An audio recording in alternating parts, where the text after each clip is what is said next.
People limit their dash dances to like this tiny little space for just like dashing back and forth, but you can really you can stretch out. Yeah. Stretch your legs. Have fun with it. You know? Yeah. Does this situation seem familiar? You've got the ice climber separated, you have Nana compromised, and you just can't kill her.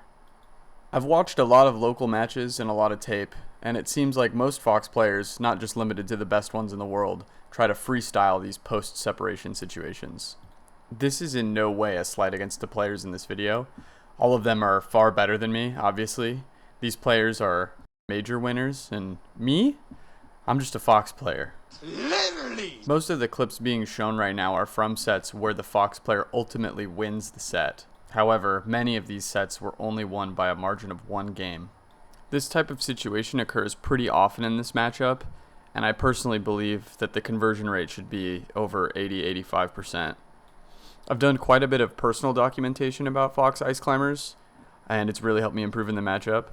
I've also shared this concept with players that are far, far better than me, and I've been told it was quite helpful. This video is going to cover a pretty comprehensive strategy to kill Nana safely and effectively, all while keeping the standard for execution pretty low. Before we get into this kill framework, let's talk briefly about how Nana's AI works. Full disclaimer, this is going to be super reductive. If you want a more in-depth explanation about how Nana works, I recommend checking out this video by Fiction. Nana has 2 main states, connected and disconnected to Popo. When the climbers are connected, the enemy gamer's inputs control both Popo and Nana, but if they are sufficiently separated, they'll enter a disconnected state. While disconnected, Nana is controlled by Melee's AI. Nana's first priority is to become reconnected with Popo, which in this case just means walking toward him. When an opponent enters the space in front of a disconnected Nana, there is a chance that she chooses a combat option.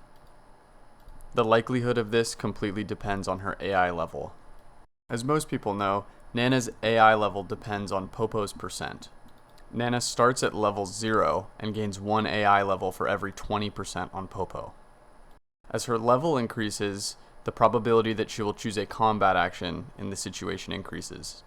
For this kill framework, the likelihood of her choosing a combat option is pretty low, but if she was going to choose one, it's going to be either jab or roll.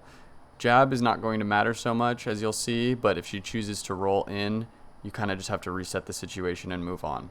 The other relevant factor in Nana's AI is her ledge behavior. If Popo is at 0% and Nana is on the ledge, and your character is in the threat range of ledge attack, she is 90% likely to perform a ledge attack.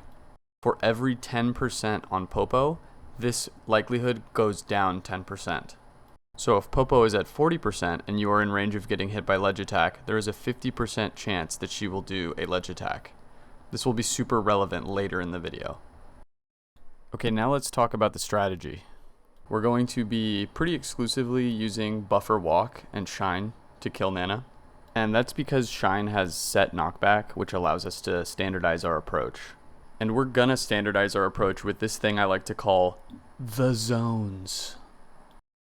When we land a Shine on Nana, her position on the stage is going to affect our approach. There are 5 key zones, and this video is going to cover what to do in each zone. One thing to keep in mind is that Melee's camera zooms in and out all the time, and in this matchup especially, it gets really zoomed out. Here's a quick and easy way to visualize the most relevant zones at all camera distances. Zones 1 and 2 are approximately the width of 1 climber each. Beyond that distance is Zone 3. The ability to differentiate between these 3 zones, specifically Zone 2 and Zone 3, is the biggest factor for success with this strategy. Zones 1 and 2 are pretty straightforward. When you shine Nana, she's going to fly off stage and immediately blow her double jump, and your job is just to full hop above the ledge and place a shine where she double jumps. One thing to keep in mind is that the closer Nana is to the ledge, the further away her double jump will start.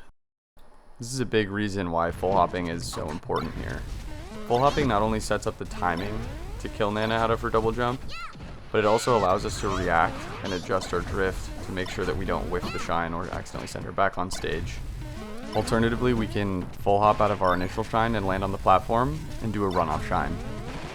When available, this is the safest option because you don't have to commit to any sort of wave dash lag out of shine. Try not to short hop in these situations, it just makes your life so much harder. When you short hop, you're way more committed to your aerial drift, and it makes you super reliant on timing. These are the prime conditions to either whiff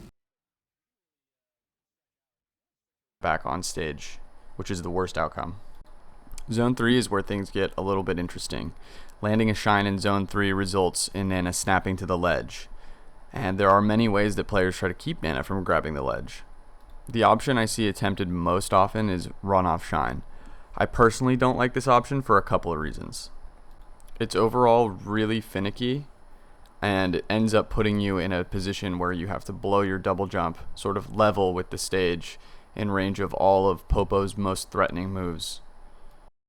There's also this really bullshit interaction that we can see here.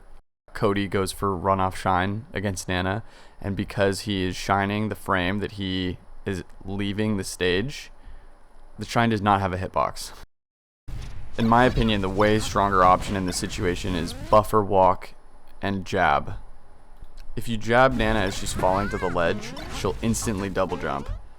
After you jab, just buffer turn around and do a backwards full hop. She'll jump right into you and the shine will be pretty automatic. Depending on where in Zone 3 Nana is at the moment of the initial shine, you have to spend a little more or less time in walk before jabbing. This is pretty trivial once you get a bit of practice, and I think it's way easier to adjust than the run off shine method. It also forces the Ice Climbers player to challenge you in the air, which is really important because Popo is total dog shit in the air. But let's say we fuck it up and she somehow gets to the ledge. The best thing we can do here is just bet on Nana doing a ledge attack. Because of our move choice, we've put ourselves in the threat range of ledge attack. And because we're in this threat range, as long as Popo's not at 50% or above, she's most likely to do the get up attack. The reason this strategy is so strong in my opinion is because it allows you to maintain control even if you make a mistake. Beyond Zone 3 is Zone 4. And this should be pretty easy because all Zone 4 gets us is a shine in Zone 1 or Zone 2. Zone 4 exists roughly at about the halfway point of Yoshi's and FOD. Beyond Zone 4 is Zone 5. When you get a shine in Zone 5, it sets you up perfectly for the Zone 3 jab kill. Zone 5 exists roughly around the halfway point of Stadium, Dreamland, and FD. The only thing that we really need to be paying attention to is whether or not she's in Zone 2 or Zone 3. Zone 1 is really easy to visualize, and if we get a shine in Zone 4 or Zone 5, we will have time to react to check if she's in Zone 2 or Zone 3 again. When I initially shine Nana toward the ledge, I take a moment and I look at her. I'm looking to see if her back is equidistant to the ledge from her front. If I can see a symmetry there, I know that she's at least in Zone 2, and she will fall off the edge if I shine her. If there is a great enough asymmetry going on there, I know that she's in Zone 3, and I set myself up for the jab kill. One thing to note is that different stages have different camera behaviors. Stages like Yoshi's, FOD, and even Dreamland will often put Nana off screen, making this visualization trick impossible.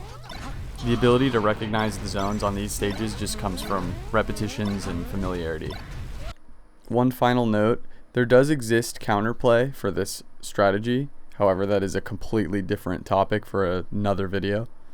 If you feel lost in this matchup, I would just recommend focusing on this concept and seeing what counterplay emerges and addressing it as it shows up. Think of this as sort of the foundation for your post-separation punish game plan.